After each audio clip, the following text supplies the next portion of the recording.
It's her story. Amelia Earhart, a graphic novel. Amelia Earhart led a life of daring adventures. Born in 1897, she grew up during the early years of flight and became a record-breaking pilot known around the world. There is more to life than being a passenger. In 1928, Amelia was a social worker helping immigrant families and flying whenever she could.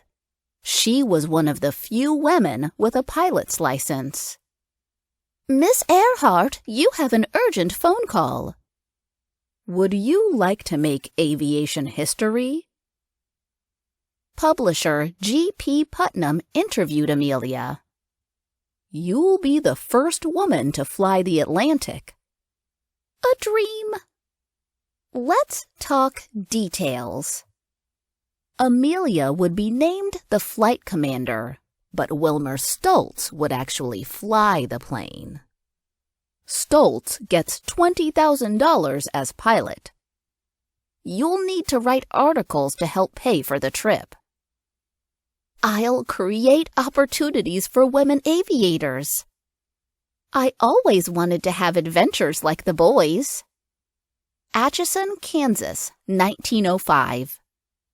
Amelia and her younger sister, Muriel, spent their early childhood living with their grandparents. Their father's job as a railroad lawyer kept their parents on the move. "I'm flying!" Amelia and Muriel were allowed to play freely. In quiet moments, Amelia filled her head with grand adventures. She liked learning about chemistry and physics and playing sports. "Mom, watch me score!" After high school, Amelia attended Pennsylvania's Ogontz School for Young Ladies. At Christmas, she visited Muriel at school in Toronto. During World War I, Amelia left the Ogontz School to volunteer as a nurse's aide. "The Great War is taking a terrible toll on soldiers. I must help them." "Flying is the cat's meow. Wait till you see the upcoming air show."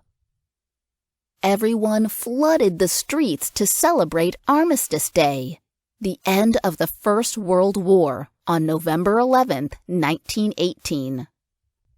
Ready to move on, Amelia reunited with her parents at their new home in Los Angeles, California. "Hi, Mom." "Hi, Dad." And in 1920, at the Winter Air Tournament in Long Beach, she found her next adventure. "I'm going to do that. I want to fly. Buy me a ride?" Frank Hawks, a record-breaking aviator, took Amelia on her first airplane ride. He didn't know she would soon break records, too. "I must fly again." "We just can't afford flying lessons." "I'm going to be a pilot. I'll earn the money." "First women vote, now they fly." "This job is wearing me out, but I'll do what it takes to keep flying." In 1921, Amelia signed up for lessons with Netta Snook, the only female flight instructor around. "Will you teach me?" Before Amelia took to the sky, Netta explained the controls to monitor safe flying. "That one tells you how fast you're going." Early airplanes were unreliable. Flight training included many stunt-like moves to help in emergency landings. Netta used a rubber mallet to tap students on the head and bring them back to their senses if they froze in fear. "My first solo!" "Aw, horse feathers!" Amelia kept practicing all year long. "I'll do better next time." And earned her National Aeronautic Association's license on December 15, 1921. Thank you. Now it's time to buy a plane. Netta taught Amelia how to drive a car, which was also uncommon for women at that time. Less fun than flying, but still the bee's knees. Amelia took many jobs to save for a plane. She built a lifelong habit of working hard to pay for her adventures. Thanks, Mom and Muriel, for supporting my dream. Her first airplane, a second-hand Kinner Airster, cost $2,000. Behold, the Canary. In 1922, as a new flyer, Amelia took the Canary up to 14,000 feet, setting a world altitude record for female pilots. In 1923, she became the 16th woman in the world to earn a pilot's license from the Fédération Aéronautique Internationale. Grounded by sinus problems in 1924, Amelia sold her plane, bought a car, and drove to Boston with her mother. Yahoo! She started to dream big again in 1927, when Charles Lindbergh completed his solo flight across the Atlantic Ocean. And in 1928, Amelia intended to be the first woman to fly across the Atlantic. Would you like to make aviation history? Preparations for record-breaking flights were done in secret. Amelia was kept away from the hangar to avoid attention. On June 17, 1928, the Friendship left Newfoundland, Canada, bound for Ireland. Here we go! Cloudy weather meant Stultz piloted using instrument readings instead of visual cues. We're flying blind. After 18 hours, the crew thought they were approaching Ireland, but they couldn't be sure because the radio had broken. Can you read me? Low fuel, no radio contact. We're in a pickle. We must make contact with that ship. Here's a trick I learned from Ruth. I'll try to hit the ship's deck. Amelia's colleague, Ruth Elder, had attempted to pilot a transatlantic flight months earlier. Her trip ended with an emergency ocean landing. Amelia's note missed the target, so Stultz kept on flying. The Friendship crew passed Ireland due to the clouds and lack of radio contact. On June 18th, they landed in Buryport, Wales, 134 miles east of their target. The flight took 20 hours and 49 minutes. The townspeople were surprised by the unexpected visitors. Crowds loved the flying trio wherever they went: Wales, London, New York, and across the United States. What was it like to pilot the plane? What's your next adventure? Stultz piloted. I was just baggage. I'll definitely have more adventures. G.P. Putnam, who brought Amelia into the Friendship crew, now managed her career. You've got fan mail. We must keep you in the public eye. Whatever it takes to make new aviation records. Smile with your mouth closed to hide your tooth gap. Enunciate when you speak. Your posture should suggest confidence. Be kind to reporters. To raise money, Amelia gave lectures in more than 30 cities while writing a book. She also appeared in many advertisements. When a great adventure is offered, you don't refuse it.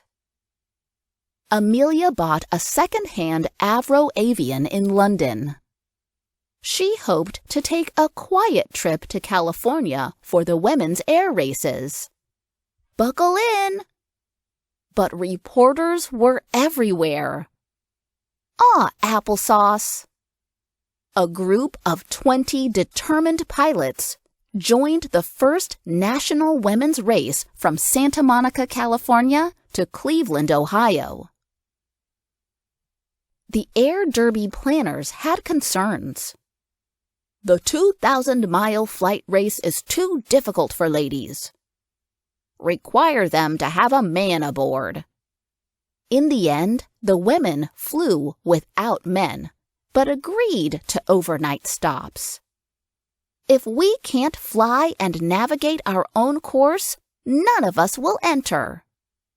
The first Powder Puff Derby. What should we call you, dolls? Flying flappers? Ladybirds? Pilots.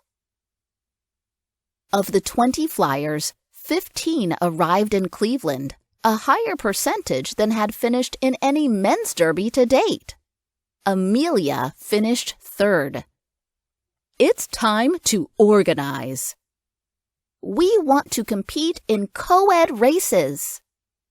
Soon after, 99 women formed a group to support and promote women in aviation.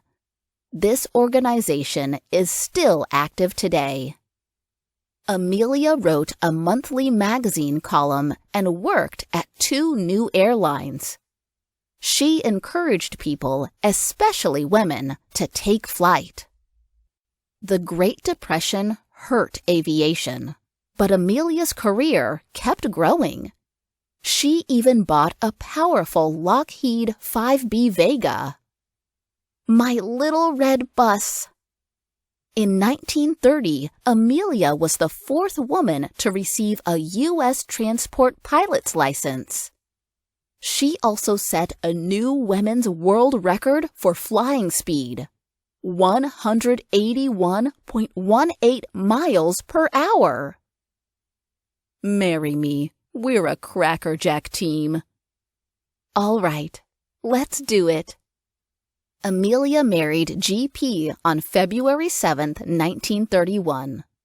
She told the judge she would remain Miss Earhart, not Mrs. Putnam. Here's to a life of adventure. Soon after, Amelia set an altitude record of 18,415 feet in a Pitcairn autogyro, a helicopter-like airplane. As the first woman to fly cross-country in an autogyro, she planned to prove its safety. She crashed the aircraft twice, but that didn't stop her. Would you mind if I flew across the Atlantic? Solo, as the pilot this time, not a passenger. My life will depend on using these instruments to fly blind through clouds and storms. On May 20th, 1932, Amelia departed, alone, from Newfoundland, Canada, headed to Paris. Do you think I can make it? You bet.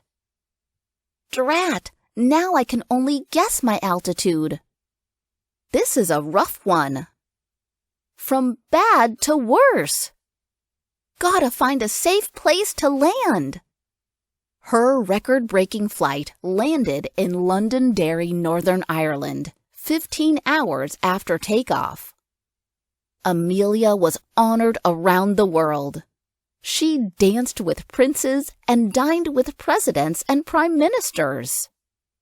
Everyone has an Atlantic to fly. Fly it. Mrs. Putnam has shown the possibilities of the human spirit. Ahem, that's Miss Earhart.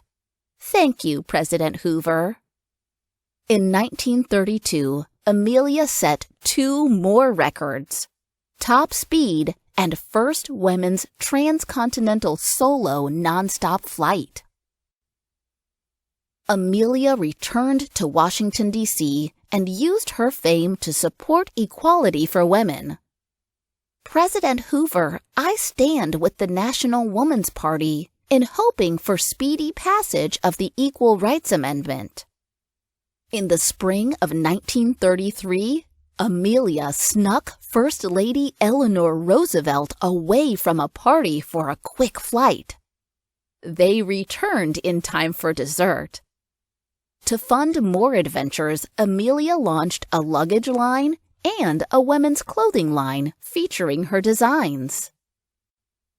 Flying from Honolulu to Oakland, California in 1935, Amelia became the first person to solo both the Atlantic and Pacific Oceans. Aloha, Honolulu! She received a hero's welcome. Later that year, Amelia joined Purdue University's Center for Careers for Women as a consultant and aeronautics advisor. You deserve exciting careers. First career, then marriage. The Purdue Research Foundation funded Amelia's purchase of a twin-engined Lockheed 10E Electra. Thank you for your support. This plane has so much technology, it's practically a flying laboratory.